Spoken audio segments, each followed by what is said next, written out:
আজি আমাৰ সকলো কাৰণে বহুত এটা গুৰুত্বপূৰ্ণ দিন। উঠি অহা নৱপ্ৰজন্ম হিচাপে ভোটদান কৰা আমাৰ সকলোৰে দায়িত্ব। আজি মই আশা কৰোঁ বতৰো ভাল, বহু সংখ্যক যাতে মানুহ ওলাই আহে, গণতান্ত্ৰিক অধিকাৰ নিজৰ যাতে আগুৱাই নিব পাৰে। লগতে আজি আমাৰ দায়িত্ব উঠি অহা নৱপ্ৰজন্ম হিচাপে যে আমি আমাৰ সংবিধানক ৰক্ষা কৰি কেনেকৈ দেশক আগবঢ়াই নিব পাৰোঁ। গতিকে যদিও মই বাহিৰত কাম কৰি আছোঁ, পঢ়া শুনাৰ লগত জড়িত আছোঁ, বাহিৰৰ পৰা আহি আজি নিজৰ এক সজাগ নাগৰিক হিচাপে দায়িত্ব সম্পূৰ্ণ কৰিছোঁ। আজি আমি যোৰহাটৰ ভৱিষ্যতলৈ আমি ভোট দিছোঁ।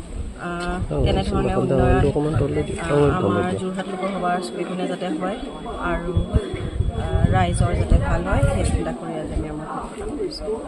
সেৱা কৰিম বুলি ওলাই আহিছোঁ। আমি চিন্তা কৰিব লাগিব যে কোনফালে থাকিলে আমি সঁচাকৈ ৰাইজৰ কাষ চাপিব পাৰিম আৰু নৰেন্দ্ৰ মোদী ডাঙৰীয়া নেতৃত্বত আৰু হিমন্ত বিশ্ব শৰ্মাৰ প্ৰচেষ্টাত অসমত যিখিনি কাম হৈছে গাঁৱে আমি অনুভৱ কৰিছোঁ, যিহেতু আমি ৰাইজৰ লগত যোগাযোগত থাকোঁ, যে ৰাইজ হ'ব কৰিবলগীয়া আৰু কাম আছে আৰু এই নিৰ্বাচনৰ পিছত আমি দেখা পাম।